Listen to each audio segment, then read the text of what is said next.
E de acordo com estudos que eu vou repercutir aqui nessa matéria da Oeste, os ricos vão ganhar mais do que os pobres neste governo Lula, ampliando ainda mais a desigualdade.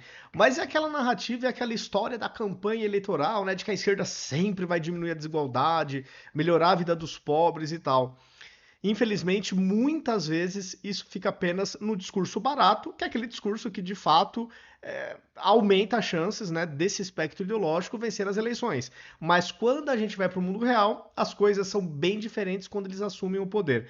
E o legal dessa reportagem aqui, desse estudo, é que até contextualiza um pouco aqueles dois primeiros mandatos do Lula, onde o mundo cresceu absurdamente. O Lula teve muita sorte nos dois mandatos iniciais dele, porque o mundo teve um boom impressionante, puxado principalmente pela China, que estava crescendo 10, 12% ao ano, e fez também com que as commodities que o Brasil exportava à época, disparassem os valores. Então o Lula navegou assim num céu de brigadeiro nos dois primeiros mandatos. E como bem mostra o estudo aqui, até como consequência ainda do desastre que foi a Dilma, o Brasil é outro. Vamos aqui entrar então no que diz o estudo que mostra que a desigualdade tende a aumentar no governo petista. Um estudo da consultoria Tendências, divulgado neste domingo pela Folha de São Paulo, mostra que a renda total das classes mais ricas, que é a classe A e B, deve subir mais do que o dobro em relação à renda das camadas mais pobres, D e E, no governo Lula. Segundo a projeção, a classe C teria um aumento intermediário nos rendimentos nestes 4 anos. Com as classes A e B se beneficiando mais da recuperação econômica, a tendência seria da ampliação das desigualdades sociais, ao contrário do que prometeu o presidente na campanha eleitoral. Aliás, uma coisa não incomum em se tratando, né, principalmente de PT no Brasil. Não há critérios oficiais para estratificar a sociedade conforme a renda. A tendência delimita as classes D e E como as famílias com renda domiciliar até 3.200. Na C, quem ganha até 7.600. E acima disso, são as classes A e B.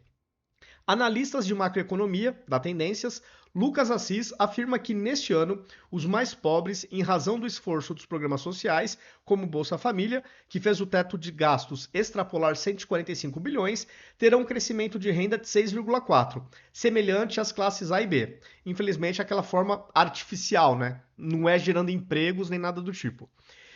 Já para a classe C, o crescimento esperado da renda é de apenas 2,2%. Porém, vai piorar. A partir de 2024, a situação será diferente. A mobilidade social daqui para frente se dará em ritmo reduzido, num fenômeno típico de países com alta desigualdade, que aliás é a esquerda, né, desde os inícios do início dos anos 90 até o final do governo Dilma, não mudou essa situação, né, infelizmente. Enquanto alenta a migração para a classe média, as classes mais altas liderarão a retomada e o crescimento da renda. Apesar do ritmo mais lento, no entanto, a consultoria não projeta queda de renda em nenhuma das classes nos próximos 4 anos, até porque é o pós-pandemia, né? Então o mundo se ferrou nos últimos anos e, obviamente, a tendência é de recuperação, né? Inclusive no Brasil.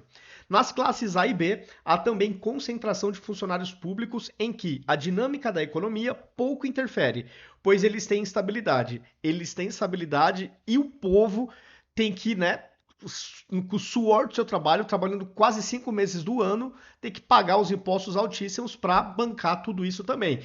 A gente não pode nunca ignorar esse fator, né? Que é como se fosse um Bolsa Família às avessas, né? Uma coisa assim. A consultoria lembra que Lula, nos primeiros mandatos, foi beneficiado com o cenário internacional, aquilo que eu comentei no início, veja só. Já que a economia mundial teve o maior crescimento sincronizado desde a Segunda Guerra Mundial. O Lula teve muita sorte. E a economia da China aumentou de entre 10% e 12% ao ano, causando um boom nos preços das commodities que o Brasil exporta. Então, realmente, o Lula navegou nos primeiros mandatos num céu de brigadeiro. E o Brasil ainda esteve longe de estar entre os maiores crescimentos, lamentavelmente. Naquela época, Lula também herdou as contas públicas com superávit primário de Fernando Henrique, que ele vivia dizendo que era herança maldita. Vocês vão se lembrar disso. Para você ver como não dá para pôr a mão no fogo que essa gente fala. Agora, a economia global não anda bem e Dilma Rousseff deixou um rombo fiscal em 2014, do qual o Brasil somente começou a se recuperar no ano passado. O Paulo Guedes entregando bem menos pior as contas do que a Dilma. O Brasil terminou de consertar no ano passado, quando o país fechou as contas sem déficit, depois dos gastos excessivos com a pandemia. Então, mesmo com pandemia, Bolsonaro e Paulo Guedes entregaram um país sem déficit. Vocês imaginem se o Brasil tivesse numa pandemia com um governo de esquerda. Meu Deus do céu. Por isso, segundo Marcelo Neri, diretor da FGV Social, também entrevistado pela Folha, o ano que vem será de muita incerteza fiscal e será muito difícil que a renda das classes D e E siga crescendo.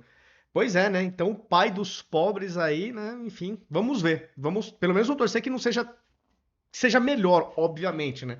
A gente não quer aí as pessoas se dando mal só porque o governo é do PT, obviamente, né? Quem torcia contra o Brasil nos tempos de Bolsonaro era a esquerda toda. Era uma torcida assim absurda para tudo dar errado.